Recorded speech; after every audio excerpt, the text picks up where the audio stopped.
In this video, I'm going to show you how to make your drums really punch through the mix and hit as hard as you want them to. Let's get into it. What's up, my producer friends? I'm David with anothermonsterproductions.com. If you're brand new to the channel, I use FL Studio, so that's what I'm going to be using in the tutorial, but you don't have to use FL Studio to follow along with everything I'm going to be talking about today. I may get in here a little bit later in some of these things and show you specifically how I like to do things within FL Studio. So in that case, if you're using a different DAW, you may have to try and figure that out on your own, but it shouldn't be too hard to do. Pretty much everything I'm going to be talking about in today's tutorial translates to any genre of music you're producing, mainly EDM, hip hop, pop, trap, just electronic music in general. So with all that being said, let's go ahead and get into it. So what I have going on here is just a little project that I was working on a while ago.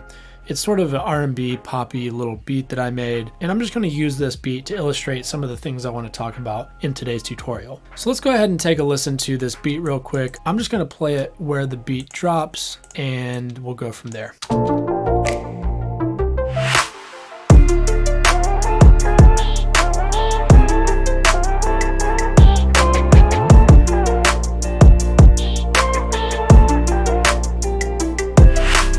So I did a couple things that I don't necessarily normally do in this beat, which is part of the reason I want to use this as an example. And this kind of leads us to the first thing that I want to talk about, step one to making your beats hit as hard as you want them to. And that is choosing a good sample to start with. Now I know this sounds pretty obvious, but it's extremely important. And if you can choose the right sample from the beginning, you can probably skip most of the steps I'm going to talk about later in the tutorial. Now, if you're brand new to music production, you might be asking, how do I know what is a good sounding sample? Because it can be difficult to determine what a good sounding sample is within the context of the beat, the mix, whatever you're working on. And so there is a little bit of a learning curve involved. You're going to have to kind of get in here and you're just going to have to experiment with it. You're going to have to find what works with what. But if you put in the work, before you know it, you'll be able to kind of hear a sample and know whether or not it's going to work for the most part with whatever genre you're producing. And luckily these days, there are tons of amazing samples out there, a lot of really amazing free samples even. So I'll be sure to leave a link in the description of this video to a really big list of free stuff that you can download.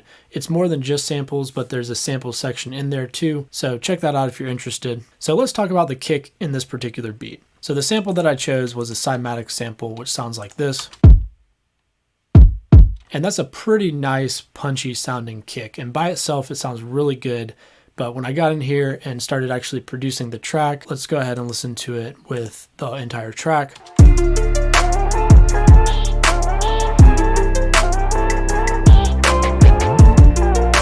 So that sounds really nice, but for this particular track, I just wanted a really heavy, like hard-hitting kick that just really punched through the mix and was almost too much. So what I did was I went ahead and layered this initial kick with another kick. So this is sort of step 1.2 of how to make your drums hit harder, is layering. And it's a good thing to do. It's not something that I tend to do a lot, but when I feel like the track needs it, it's definitely a good thing to try out. So with the layered kick, now it sounds like this.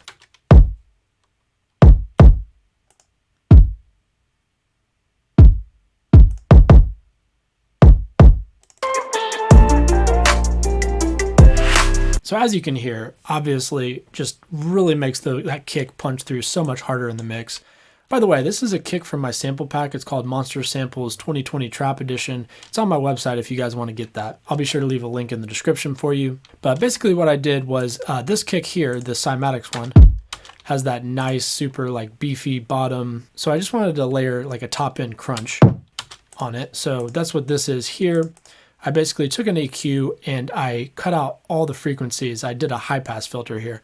So I filtered out all the low frequencies below 102 Hertz.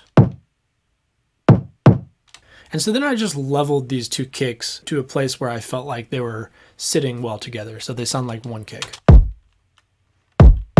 And that actually brings me into step number 2, which is to level everything properly in the mix. So what I mean by leveling is there are certain things in the mix which should be louder than other things. So for example, our kick and our snare is probably going to be a little bit louder than our instruments. We're going to want our instruments to be a little bit quieter, sit farther down in the mix. And this step alone will automatically make your drums hit harder. So when I was first starting out and I was struggling with getting my drums to really punch through the mix and stand out and hit as hard as I wanted them to, what I would try and do is I would try and keep turning my drums up louder and louder, and I would not even be realizing that I was clipping above 0 decibels, which, by the way, if you don't know what I'm talking about, go ahead and check out this video I posted a few weeks ago. It's called How I Get Better Mixes. I'll go ahead and link that on the screen now and also in the description below. But in that video, I'll go into a little bit more detail about what I'm trying to talk about here. So go ahead and check out that video if you're confused. Otherwise, leveling is pretty straightforward. You're just basically making sure that your drums sit at a good place in the mix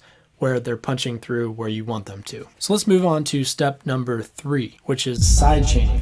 So this is really the third sort of essential step, if you will. Step 1, 2, and 3 is what I would recommend that you do pretty much anytime you're producing. It's what I do almost 100% of the time, minus the layering. You don't always need to layer drums. But anyway, step 3 is sidechaining. And what I would actually recommend, instead of doing traditional sidechain compression with a compressor, I'd actually recommend just doing volume automation instead.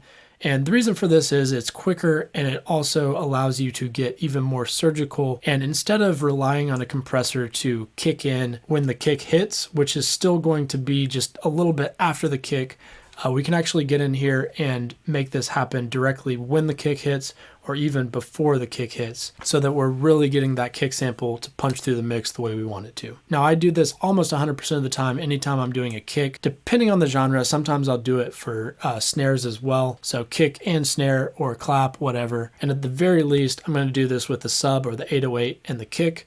So basically what's happening is the sub or the 808 is ducking out or going to 0 volume every time the kick hits, and that allows the kick to actually punch through. Now, if you want to take this a step further, you can actually do this with pretty much everything that's going on in the track.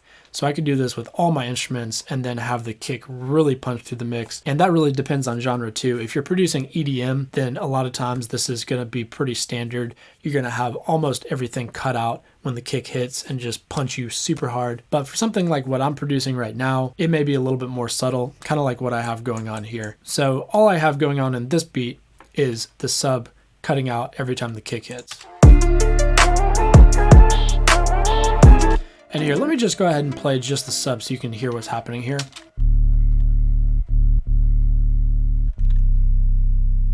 So you can hear how that sub is cutting out every time the kick would hit there. So this one is huge. This one is really going to help get your drums to punch through the mix. So real quick, before we move on, let me show you how I like to do this. So this is my sub here.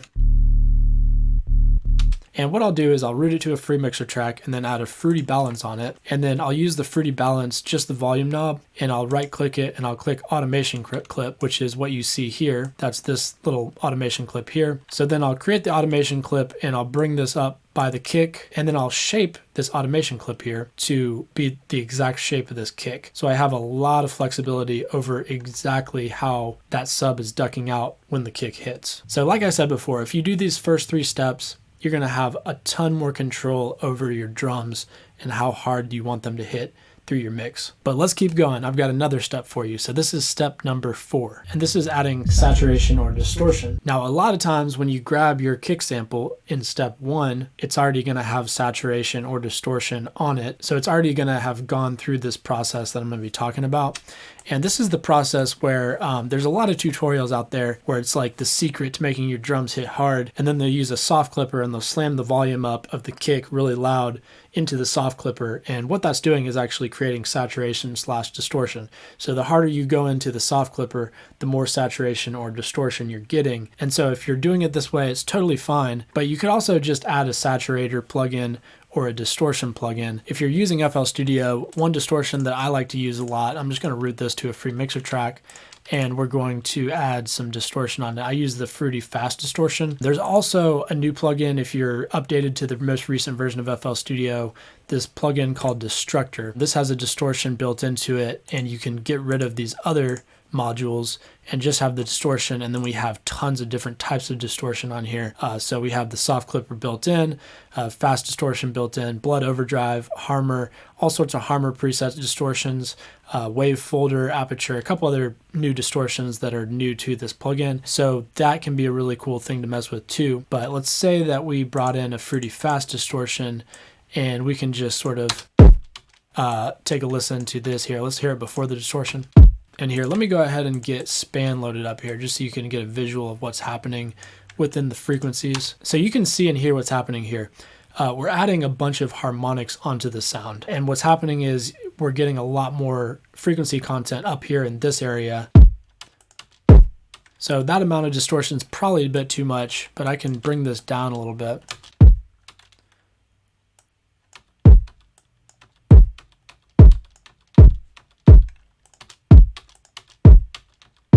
And this would be sort of an alternate way of getting that punchy sound that I did with like the layering.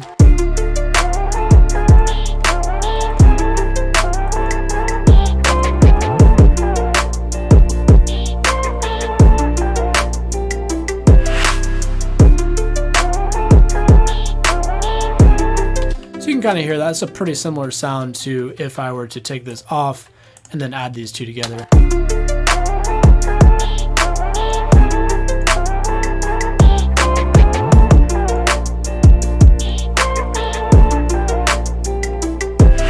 Obviously, it's not exact, but it is another tool at your disposal to get your drums to hit hard. There's at least one free saturator plugin in that list of free stuff that I was talking about earlier in the video, so be sure to check that out if you need a free saturator. The example that I just showed you with the distortion was a very extreme version of doing this to the kick. Saturation is a more subtle way of doing this and can be a good way to just add a little bit more punch without overdoing it and just make your drums hit a little bit harder. All right, so let's move on to step number 5, and this is EQ. So I kind of touched on this when I was talking about the layered sample. I showed you an example of kind of how I EQ'd one of the layered kicks to make it fit with the other one. But let's say we're using one sample. EQ is another way that we can shape the sound to really make it punch through the mix and hit harder. Again, if you're picking the right kick sample from the beginning, if you're picking a really good sounding one, you probably don't need to EQ it unless it's just not quite fitting the way you want it to in the track. So let's take off this fast distortion and we'll add just a fruity parametric EQ.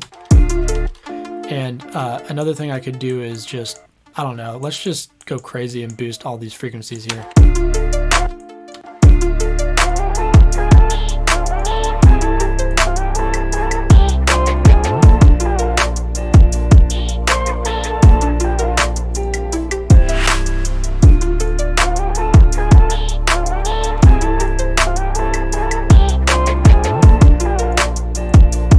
So what I'm showing you here is actually very similar to what I did with the saturation or distortion and what I was trying to achieve with the layering of the other kick sample. If I sat here and spent enough time, I could get pretty much the same result with any of these processes. In this case, obviously I'm boosting these higher frequencies, but generally when it comes to kicks, I mean, chances are you're probably going to want to be more down here. And as far as EQ goes, it's going to really vary from genre to genre. All right, so let's move on to step number 6. So step number 6 is compression. If you were using live drums, this would be a much more important step. And there are several different types of compression which we can use. One thing we could try is multi-band compression, which actually allows us to break our compressor down into multiple bands.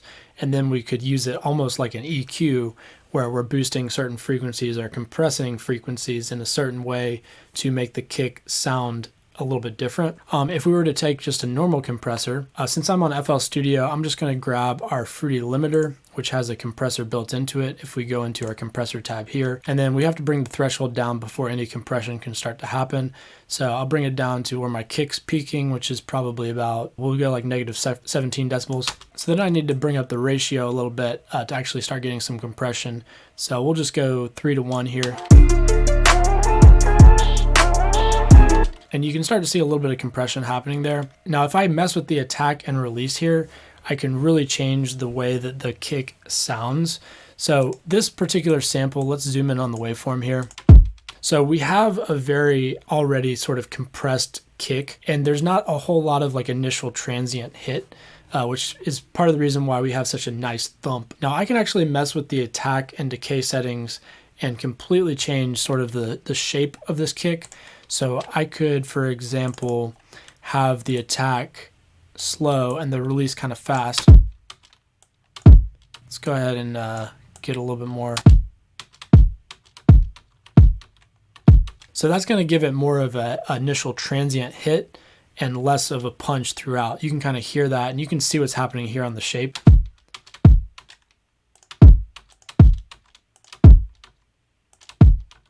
So you could actually use a transient shaper to do similar things to this instead of the compressor. These techniques that I'm showing you here are a little bit more advanced sound design type stuff. These are the types of things that I would do if I were designing kicks from scratch. But just in case you kind of missed what I was talking about here. So basically a faster attack and a slower release means that when the threshold and the ratio are set, if the attack is really short, the compressor is going to kick in immediately.